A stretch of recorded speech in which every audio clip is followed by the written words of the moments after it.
Hey everyone, welcome to my channel, it's me Gamerturk, and today I'll go over episode 7 of Sword Art Online Alternative Gun Gale Online, titled Second Squad Jam. This episode solely focuses on establishing Miyu, aka Fukaziroh, into the world of Gun Gale Online, and of course setting up the start of the Second Squad Jam. So naturally, there is mostly exposition and a little bit of action with Miyu getting used to the world. And since this episode is adapting only 2 chapters, namely Volume 2, Chapters 4 and 5, which is, much lower than the usual, there's a whole lot more fluff happening in this episode. Also, I only got one question from you guys since the anime explained most stuff properly as is, but there are still certain cuts that were made in the adaptation compared to the light novel and things I need to point out. Personally, I kind of enjoyed last week's episode more than this week's, but come on, Miyu's jokes have been the highlight here. Naturally, the episode starts with Fukaziroh's entrance to GGO as LLENN greets her. Being the cheeky person she is, Miyu jokes about having a flat-chested avatar, of course. But right here, we get a cameo from the original series. The creepy avatar merchant guy who had confronted Kirito the same way back in Phantom Bullet arc of the main series. And of course, Miyu actually considers selling the avatar before LLENN pulls her away. After the opening, we get a glance of Fukaziroh's stats screen. The anime kind of glosses over it a little too fast, but there are things to keep in mind here. First off, you may be wondering why Miyu has high stats right off the bat. Well, that's easy. Remember that converting characters from one game to the other is a feature of the VR games. This effectively lets you keep your character stats while only losing your equipment and currency. In this case, Fuka, lost all her credits as you can see on the screen right here, but retains all her stats from Alfheim Online, strength being the obvious outlier here, which kinda ties into her weapon of choice, but I'll talk more about that in a bit.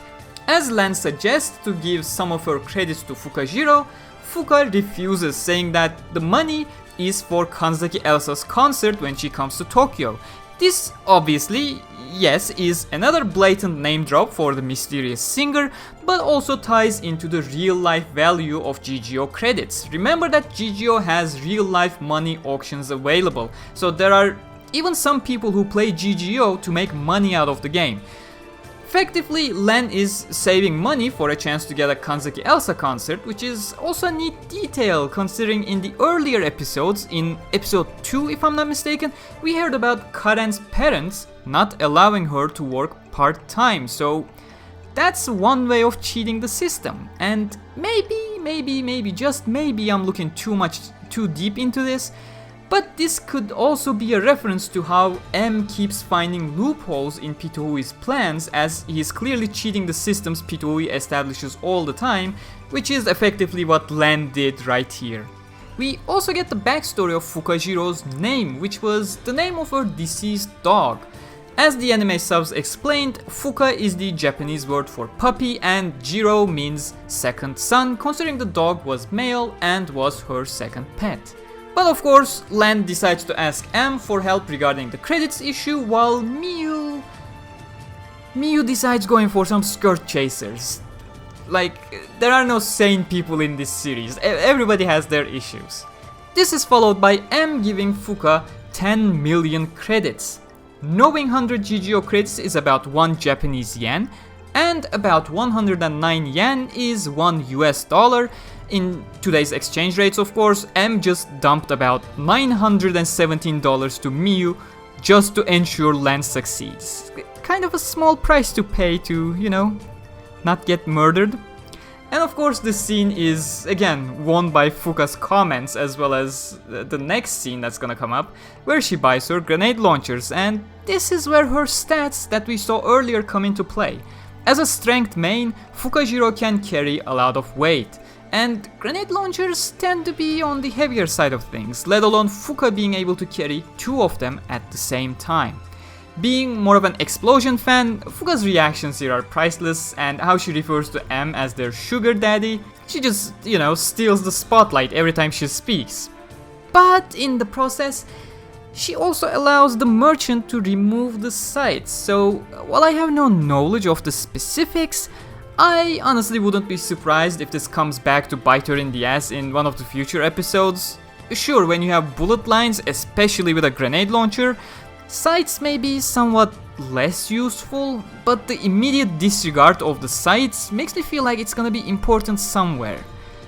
But again, I have to go on a tangent here as to how energetic the cast is. I'm really glad we got such a varied, crazy, engaging cast that makes things a whole lot more entertaining to watch and experience, of course. Then we got a small training montage as Fuka uses her launchers for the first time, and LLENN's face when she starts shooting at her. Like, 3 Hertz is just giving us more hilarious faces every single week. The facial expressions are all around priceless in this series. I love it. In this instance, we see Fuka realizing the potential as well as the weakness of the weapon choice. Grenade launchers are, more of a supporting fire type of weapon, especially considering the pretty long travel time of the projectiles in long distances. In the novels coming from Alfheim Online, she actually compares this to the long-range magic back there, which was cut from the adaptation. Another thing that was cut from the adaptation was the emphasis on Fuka's strength stat, allowing her to carry 2 of these at the same time. In the novels, Fukaziroh actually handed over her weaponry to LLENN for her to try it out, but LLENN found them to be awfully heavy compared to her lightweight P90, which was about half the weight of an unloaded MGL 140, weighing only around 3 kilograms. And of course, the grenade launcher was made about 1.8 kilograms heavier by the 6 projectiles it could carry at a time. As a result, she didn't even attempt carrying both of them like Fukaziroh does, because she simply didn't have the stats to do so. Sure, the anime gives you enough reasons to realize Fuka's strength, but adapting this bit wouldn't have hurt it either to highlight the build differences, especially considering it's not even a long sequence by any means. And of course, right before they register, we get some sort of a foreshadowing with LLENN mentioning that there is a tactic she wants to try out. I wonder if that's gonna be important. Anyways, once they register, everybody gets the notification that the seeded team LF has been registered. Remember that the top 4 leaders from Squad Jam 1 were automatically seeded for the finale, while every other team had to go through preliminaries to reach the finals. And of course, the team name LF stands for LLENN and Fukaziroh, but you probably realized that already. Meanwhile, everybody also realizes it is LLENN's team, so we get appearances by Shink. Goushi reports the entry of the team LF to someone on the phone, that person certainly being Pito Hui. We get a glimpse of Team Zemal, the idiot machine gun users from the first episode. Well, yes, they are the slapstick of alternative GGO.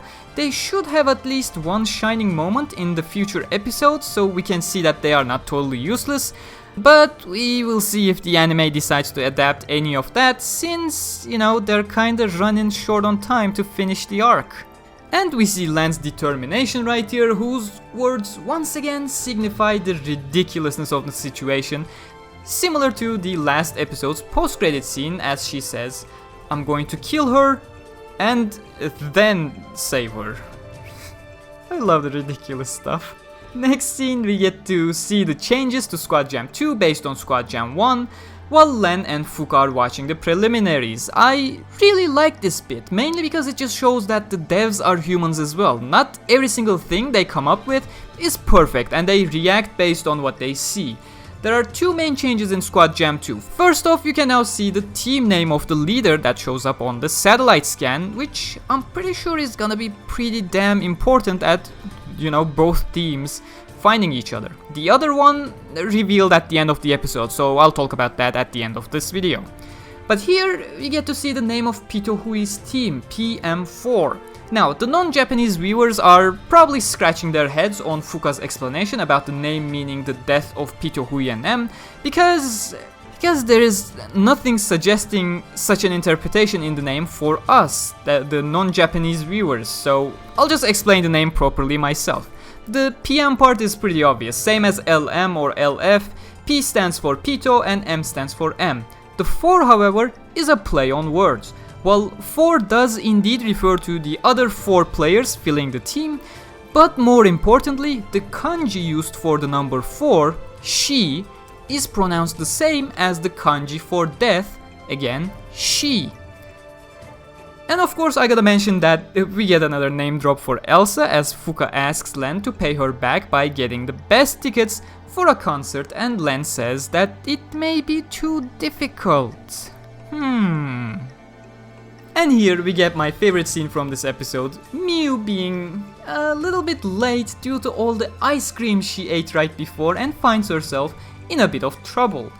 I mainly love the way LLENN reads these messages, to be honest. Like, when she's reading the part she writes, it's full of emotion, but when she's reading the part Miyu wrote, it's just completely devoid of any kind of emotion at all. I don't know why, it just sounds absolutely brilliant to me from a comedic perspective. And of course, in the background, you know, we got a giant ice cream ad. Right after, we see the teams arriving at the lobby, starting with MMTM and Shink, followed by LM4. M is leading the other 4 members into the lobby. Their appearance may give you the wrong idea, as it has given the wrong idea to everyone in the room. But there is one person who catches on after Pitohui enters the scene, and that person is the leader of MMTM. I'm not gonna say more since that would be spending too much time on the obvious. You are welcome to listen to him again and make sure to keep what he says about Pito in your mind in future episodes. And of course, he also explains the meaning behind the name Pitohui. Right after this scene, we get 2 cameos for upcoming characters, Clarence and Shirley, who are going to play some role in the future. They're not really major characters, but they are gonna play some role. But they will also be arriving in Sword Art Online Fatal Bullet with the second DLC. As Team LF arrives, they are greeted by Pito. Here she acts like she doesn't care or even remember about the promise she made to LLENN, but that is kind of her attitude towards the outside. Again, based on this information alone, you can probably go back and watch the previous episodes and come to certain conclusions, knowing that's how she answers certain specific questions, but sadly I cannot tell you more than that, you just have to explore yourself. As they reach the final 90 seconds and are teleported into the waiting room, we get to hear the second major change to the rules, of course.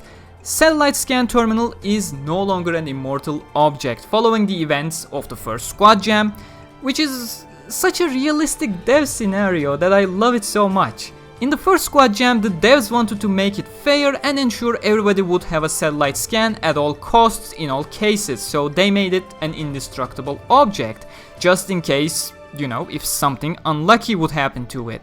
But after seeing how much of a major effect this had on Squad Jam 1, they had to step back on this decision. It's just a great detail showing the devs are human after all, and they just couldn't foresee such a minor possibility actually coming to life in such a colossal way.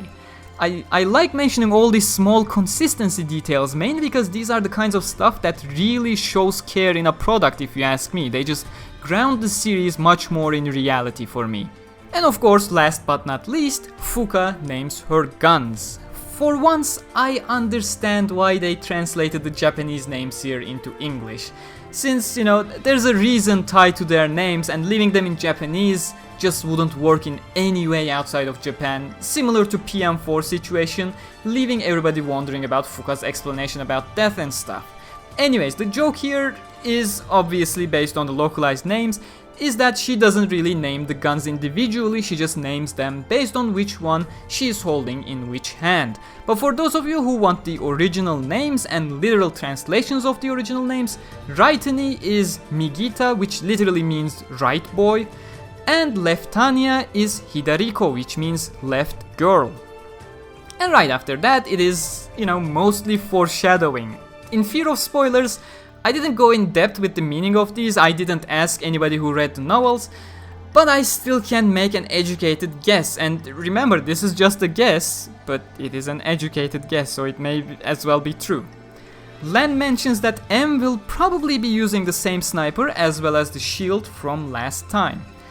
Well, the thing is, knowing MMTM also mentioned during the episode that they have a plan against this shield, as well as M seemingly leading the team in their grand entrance, this strongly leads me to believe M won't be using the same setup as last time, which should be very interesting to see. You know, you wouldn't make your leader a sniper because sniper requires some sort of a stealth, and if you're the team leader, you just don't have the benefit of the stealth. It just wouldn't work. So I'm assuming him to certainly have a different set of build up here. When Fuka asks about Pito, however, LLENN gives you all the answer you need. Every time I see her, she uses a different gun. As I explained in my What is Sword Art Online alternative GGO video long before alternative anime came out, you need to take that sentence very, very literally. And you'll probably will still be amazed at what comes next, since I'm pretty sure your or my imagination won't be on the same level as Pito Hui's when it comes to gun appreciation. As for the other 4 people on the team, well, as LLENN puts it, there is no information about them, and you can probably expect this to remain the same. Pito Hui's team is called PM4 for a reason. Those 4 people weren't even important or relevant enough to get their initials on the team name, and considering the explanation from MMTM's leader just before this scene, the answer should be clear, which I won't really spell it out for you. But hey, with that we are at the end of this video. God damn, being thorough with these videos result in them being about as long as the episodes themselves. I just envy those people who just shout how much fun they had for 5 minutes and get hundreds of thousands of views.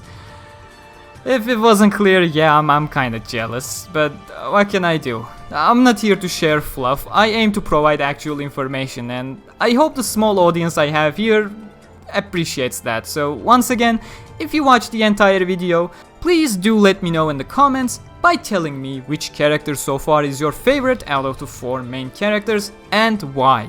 Feel free to drop a like as well in the meanwhile if you enjoyed. Next week's episode is titled Booby Trap, and make sure to subscribe and hit the bell icon to get notified once I upload my video on that episode. If you enjoy the content I make here, do consider supporting my channel on patreon.com/Gamerturk to help me increase the quality of these videos by using actual clips from the episodes. But if that's too much for you, that's okay. You can still support the channel by sharing, liking, and commenting, as well as following me on Twitter at Gamerturk95 and facebook.com/Gamerturk. Once again, huge thanks to all the people on SAO Wikia for helping me with these videos. Gishimenas, Mamu, Fallen, thank you guys. I'll see you all in the next one. Take care.